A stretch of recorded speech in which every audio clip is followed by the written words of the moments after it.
અમૃતાઝ veg kitchen ગુજરાતીમાં આપ સૌનું સ્વાગત છે. આજે આપણે મસ્કાપોની ચીઝ બનાવીશું. ઇઝીલી માર્કેટમાં મળતું નથી.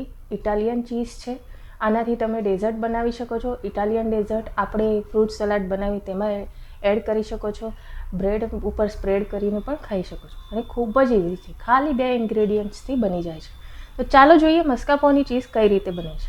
અને હા, મારી ચેનલને સબસ્ક્રાઈબ કરવાનું ના ભૂલશો અને બેલ આઇકોનને પણ ક્લિક કરજો, જેથી તમને મારા આવાવાળા વિડીયોઝની જાણકારી મળતી રહેશે.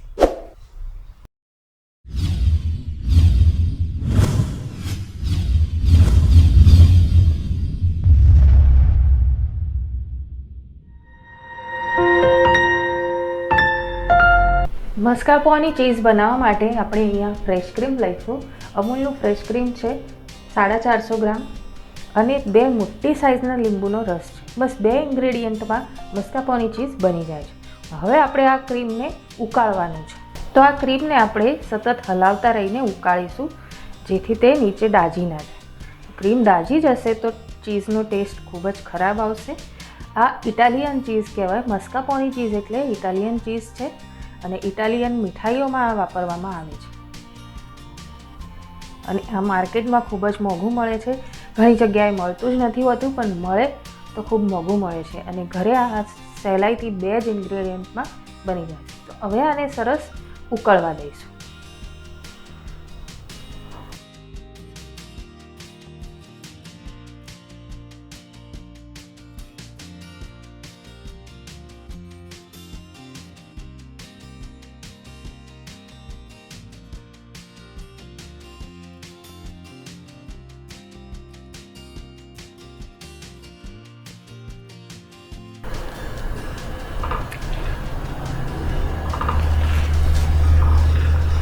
તમે જોઈ શકો છો આ ક્રીમ જે છે ઉકળવા લાગ્યું છે.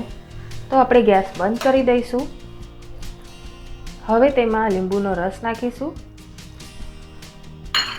આને બરાબર મિક્સ કરી લઈશું. ધ્યાન રાખજો, ગેસ બંધ કરીને જ લીંબુનો રસ નાખવાનો છે, એટલે આ ફાટી ના જાય.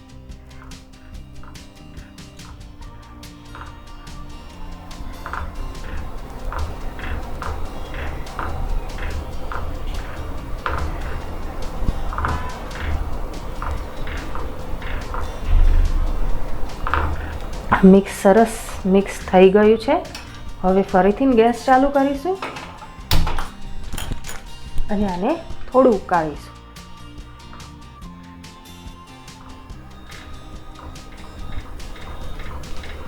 તો સતત હલાવતા રહેવું છે, જેથી આ ચોંટી ના જાય.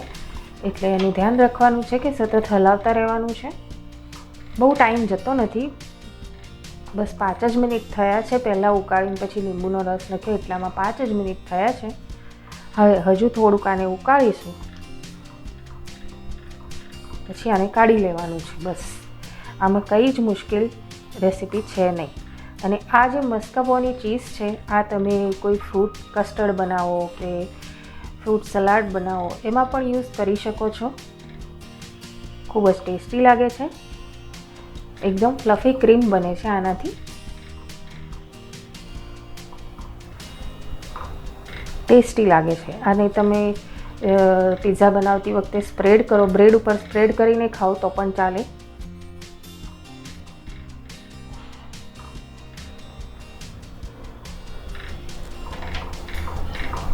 હવે આ એકદમ સરસ એકરસ થયું છે અને જાડું પણ થયું છે.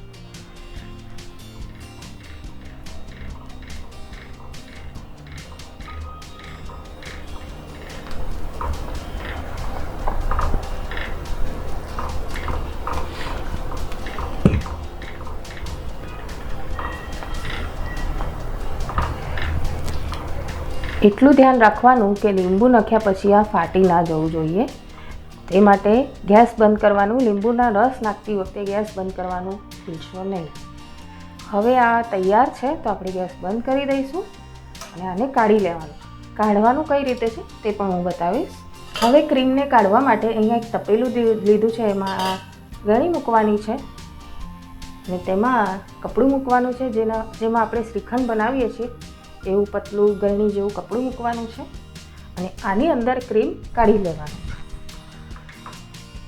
તો ક્રીમ ગરમ ગરમ હોય ત્યારે જ કાઢી લેવાનું છે.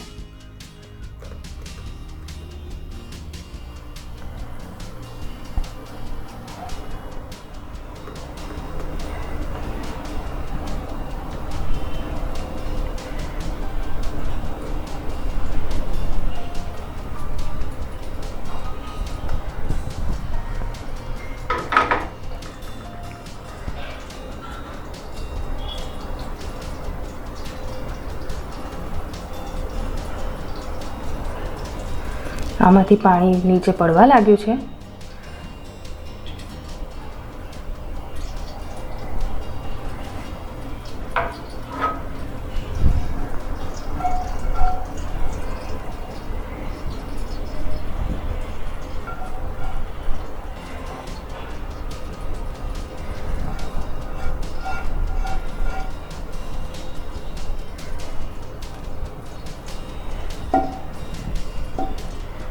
હવે આમાં થોડું ઠંડુ પાણી નાખવાનું છે. જગ્યા ઓછી છે તેમાં, પણ જે લીંબુની ખટાશ છે ને એને કાઢવા માટે આપણે આમાં થોડું ઠંડુ પાણી નાખવું જરૂરી છે.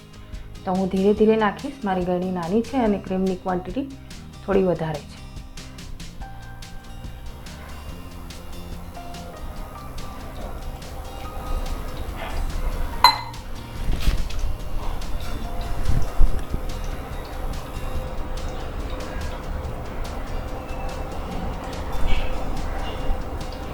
તો હવે આને આ જ કન્ડિશનમાં આખી રાત માટે ફ્રીજમાં મૂકી રાખવાનું છે. તો આપણે આને ફ્રીજમાં મૂકી દઈશું. તો આ સરસ સેટ થઈ ગયું છે. આપણે આખી રાત આને ફ્રીજમાં રાખ્યું હતું. હવે આ એકદમ સરસ સેટ થઈ ગયું છે. નીચે તમે જોઈ શકો છો ઘણું બધું પાણી નીકળી ગયું છે. થોડું આપણે ફ્લેવર કાઢવા માટે, લીંબુની ફ્લેવર કાઢવા માટે પણ પાણી નાખ્યું હતું અને એના અંદરથી પણ નીકળ્યું છે.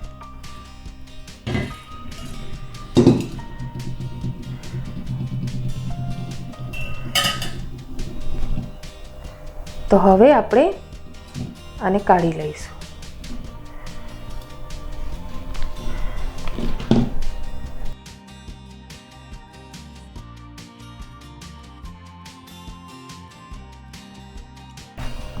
સરસ તૈયાર થઈ ગયું છે. હવે આપણે આને બીટ કરીશું.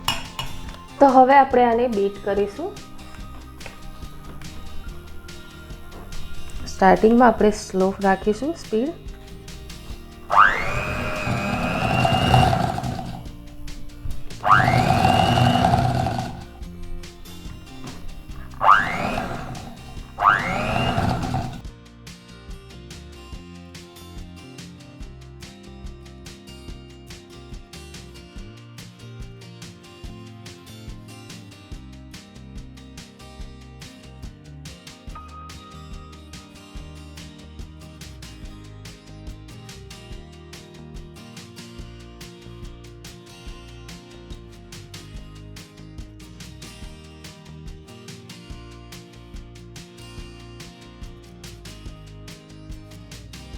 મસ્કાર્પોની ચીઝ બનીને તૈયાર છે. આનાથી તમે ઇટાલિયન ડેઝર્ટ બનાવી શકો છો. આ ઇટાલિયન ચીઝ છે પણ ઘરે ખૂબ જ સહેલાઈથી બની જાય છે.